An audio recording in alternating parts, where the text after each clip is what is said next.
ወሬዎች እንገልጽላችኋለን። በቅድሚያ ቀደም የማንቸስተር ዩናይትድ ነግራችኋለሁ። አንደርሰን ከአታላንታ ያለቀ ጉዳይ ነው። አንደርሰን አልቋል። ፊርማ ብቻ ነው የሚቀረው። ተስማምቶ ጨርሷል። የዝውውር መስኮቱ ሲከፈት የሚፈርም ተጫዋች ይሆናል።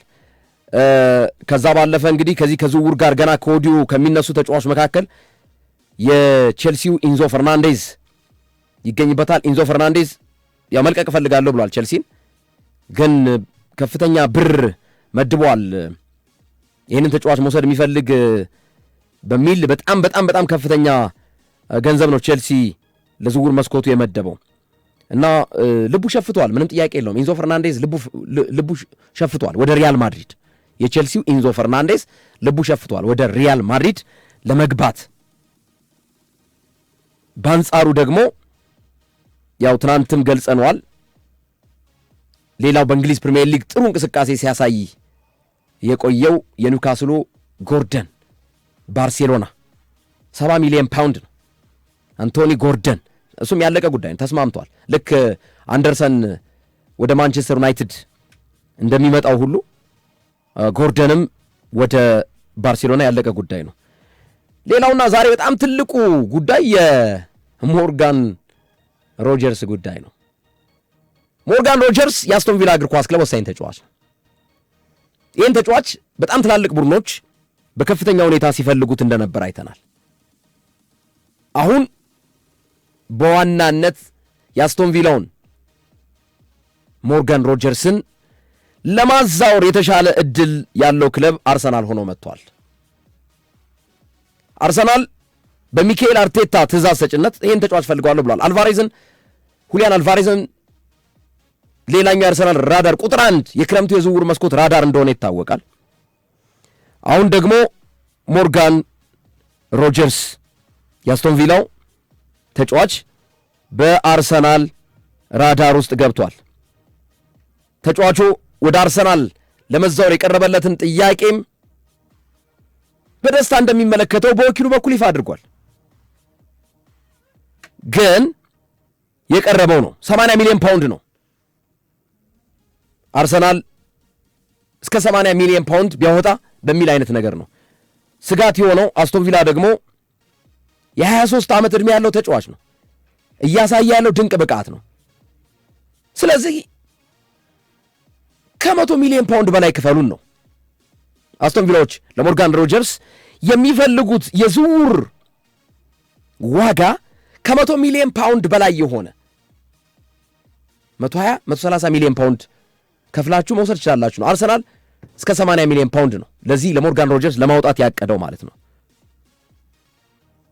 እና እስከ 80 ሚሊዮን ፓውንድ የሚደርሰውን ከፍዬ ሞርጋን ሮጀርስን ለመውሰድ ፈልጋለሁ። ስለዚህ አርሰናል አሁን ሁለቱን የክረምት የዝውውር መስኮት ከፍተኛ ትኩረት ያደረገባቸውን ተጫዋቾች ይፋ አድርጓል።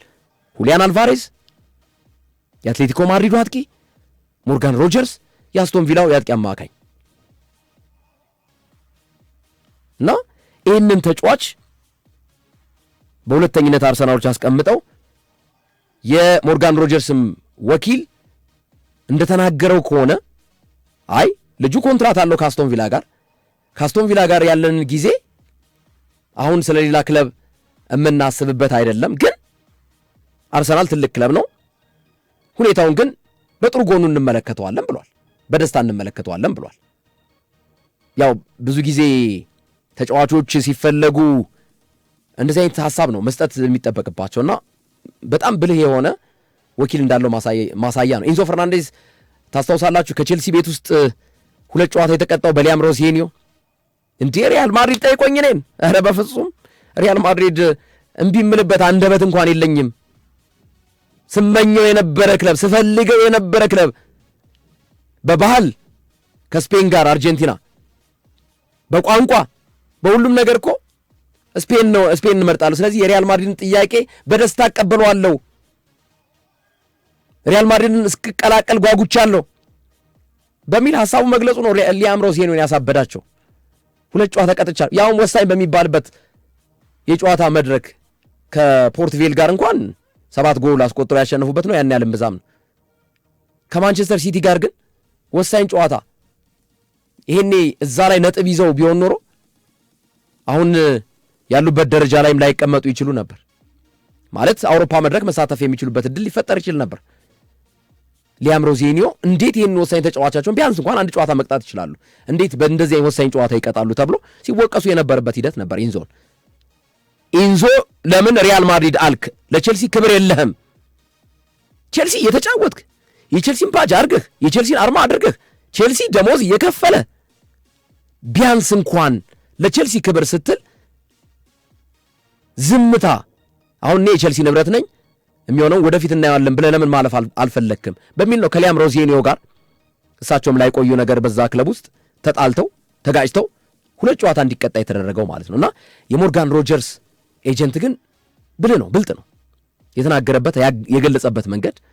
አሁን ኮንትራት አለን እኛ የምናስበው ከአስቶን ቪላ ጋር ቀጣይ ጊዜያችንን ስለማሳለፍ ነው። ኦፍኮርስ አርሰናል ትልቅ ክለብ ነው። ከአርሰናል የመጣልን ጥያቄ ግን በደስታ እንቀበለዋለን፣ ደስተኞች ነን።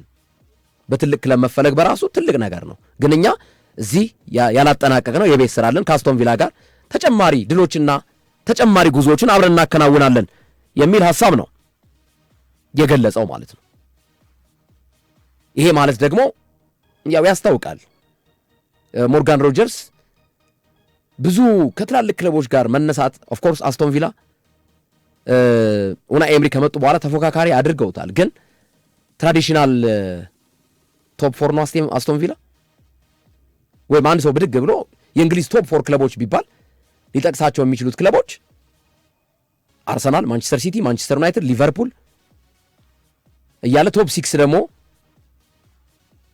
ይሄ በተለይ ከ1 እስከ 4ቱ ትራዲሽናል ቶፕ 4 የሚባሉት ላይ የሚካተቱ ቡድኖች ቢኖሩም አሁን ቶፕ 6 ነው የተለመደው ማለት ነው።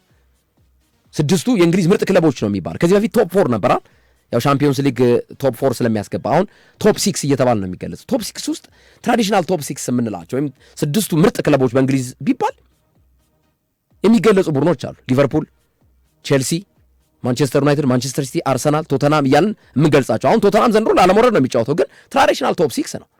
ከአስቶን ቪላና ከቶተናም ካላቸው ፉክክር አንጻር ቶተናም የተሻለ ጊዜያቶችን ስላሳለፍ ተፎካካሪም ክለብ ነው ተብሎም ስለታመነ ማለት ነው። እና ብዙ ጊዜ አሁን የአስቶን ቪላ ተጫዋቾችን ስናይ ባለፈውም ኦሊ ዋትኪንስን ፈልጎት ነበር አርሰናል ታስታውሱ ከሆነ ማለት ነው በባለፈው የዝውውር መስኮት ላይ ማለት ነው። ግን ኦሊ ዋትኪንስ የአርሰናል ደጋፊ ነው፣ በግልጽ ተናግሯል። የአርሰናል ደጋፊ ነኝ መግባት ፈልጋለሁ ብሏል። አስቶን ቪላ መልቀቅ ስላልፈለገ ሳይሳካ ቀረ ማለት ነው እንጂ ኦሊ ዋትኪንስ ወደ አርሰናል ቤት ሊመጣ ነበር በዝውውር መስኮት። ዝውውርን ማመን ኦፍኮርስ አስቸጋሪ ነው። ዝውውርን ለጋዜጠኞች ባለፈውም ገልጸነዋል በፕሮግራማችን ላይ። ለጋዜጠኞች ፈታኙ ነገር ከዜናዎች ከዘገባዎች መካከል ዝውውር ነው፣ ጨዋታውን ገንዘብ ስለሚጫወተው ማለት ነው። ዛሬ በአንድ ክለብ የፈረመ ተጫዋች ነገ ከዛ የበለጠ ብር ሲቀርብለት ሐሳቡን ይቀይራል። ሁሌም ሳስበው የሚገርመኝ የጆን ኦቢ ሚካኤል ነው። አድማጮች፣ ጆን ኦቢ ሚካኤል የማንቸስተር ማሊያ ለብሶ ጋዜጣዊ መግለጫ ቦታ ላይ ተገኝቶ በቀጣዩ ቀን ቼልሲ ገባ። ቼልሲ አልቆ በቃ ከማንቸስተር ዩናይትድ ጋር ማለት ነው። እና ሁሌ እሱን ሳስታውሰው ይገርመኛል እንዴት አድርጎ ቼልሲ እንደገባ ማንቸስተር ዩናይትድን ማሊያ ለብሶ ተገኝቶ የማንቸስተር ዩናይትድ ተጫዋች ነኝ ብሎ ማለት ነው። የቀረው ፊርማዎቹን ብቻ ማጠናቀቅ ነበር፣ ግን ቼልሲ ገባ። ሙድሪክ ያው አሁን በቅጣት ምክንያት በዶፒንግ ምክንያት እንዲህ ህይወቱ ሊበላሽ ማለት ነው ከዩክሬን ሲመጣ ለንደን እሱ የሚያውቀው አርሰናል እንደሚፈርም ነበር። አይ ሁለቱም ለንደን ስለሆነ የምትፈርመውማ ለአርሰናል ሳይሆን ለቼልሲ ነው ተባልኩኛል እና ቼልሲ የገባሁት በዚህ ምክንያት ነው ብሎ ይናገራል ማይካሎ ሙድሪክ። ግን ቼልሲ ቤት ገብቶ ከፍተኛ ገንዘብ ወጥቶበት ይኸው በዶፒንግ ምክንያት ምን ያህል ቅጣት እንደተላለፈበት 4 ዓመት በጣም ከባድ የእግር ኳስ ጊዜያቶቹ እግር ኳሱን ያጨለመበት ሂደት ነው የተፈጠረበት።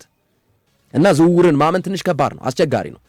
ግን በጥቆማ ደረጃ አሁን ላይ ያሉት መረጃዎች የሚያሳዩት ዋና ዋና ዝውውሮች ቀደም ሲል የገለጽኳቸው ናቸው። ሞርጋን ሮጀርስ ወደ አርሰናል፣ አንደርሰን ወደ ማንቸስተር ዩናይትድ፣ እንደገና አዳም ዋርተን በማንቸስተር ደርቢ የዝውውር ደርቢ ወይ ማንቸስተር ሲቲ ወይ ማንቸስተር ዩናይትድ፣ ኤሊዮት አንደርሰን ማንቸስተር ሲቲ፣ ጎርደን ባርሴሎና። እነዚህ አሁን ላይ ገና ዝውውሩ ከመከፈቱ በፊት በከፍተኛ ሁኔታ እየተገለጹ የሚገኙ የዝውውር ወሬዎች ሆነው እየተመለከትናቸው እንገኛለን። አልቫሬዝ፣ አርሰናል፣ ባርሴሎና፣ ፓሪስ ሰን ጀርመን። ባለፈው ስለ አልቫሬዝ ጥልቅ የሆነ የዝውውር መረጃዎችን ከሶፊ ጋር አቅርበንላችሁ ነበር እና ሁሊያን አልቫሬዝ ሞር አሁን ደግሞ ከአንድሪያ ቤርታ ጋር ወኪሉ ካለው ቀረቤታና ቤርታ አትሌቲኮ ማድሪድ ከማንቸስተር ሲቲ ያስፈረሙት ቤርታ ስለነበረ አሁን ቤርታ ደግሞ የአርሰናል ዳይሬክተር ስለሆኑ ስፖርቲንግ ዳይሬክተር ስለሆኑ ከአንድሪያ ቤርታ ጋር ካለው ቀረቤታ አንጻር እና አርሰናል ቤት ውስጥ ዋንጫ ፕሪሚየር ሊግ መነሳቱ አልቫሬዝ ወደ አርሰናል የመምጣት እድሉን ከፍ እንዳደረገው እየተገለጸ ነው። ከባርሴሎናና ከፓሪስ ሰን ጀርመን ራሱ ተናግሮ ነበር። ባርሴሎና መግባት ፈልጋለሁ ብሎ ነበር። ነገር ግን ባርሴሎና ከፋይናንሻል አቅም አንጻር የተጠበቀውን ነገር ምላሽ መስጠት ባለመቻሉ ተጫዋቹ ሲጀመር ፓሪስ ሰን ጀርመን መግባት አልፈልግም፣ ባርሴሎና ግን መግባት ፈልጋለሁ ብሎ በራሱ በአንደበቱ ተናግሮ ነበር።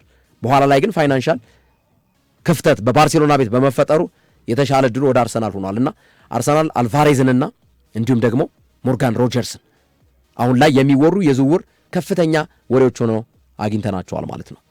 አድማጮቻችን ዛሬ ያው ብቻዬን ነበርኩኝ። ነገ እንግዲህ ከሶፊ ጋር አብረን እንመጣለን። በስራ ጉዳይ ነው ዛሬ ሶፊ ያልነበረው። ቅዳሜ የአውሮፓ ትልቁ ፍልሚያ ትልቁ መድረክ ቡዳፔስት ላይ የአውሮፓ ሻምፒዮንስ ሊግ ወይ የአርሰናል ደጋፊዎች እንደባለፈው እንደ ፕሪሚየር ሊጉ በከፍተኛ ፈንጠዝያና ደስታ ላይ የሚገኙበት ምሽት ሆኖ ያልፋል። አሊያስ ደግሞ ፓሪስ ሰን ጀርመን ደጋፊዎች የሚደሰቱበት ምሽት ሆኖ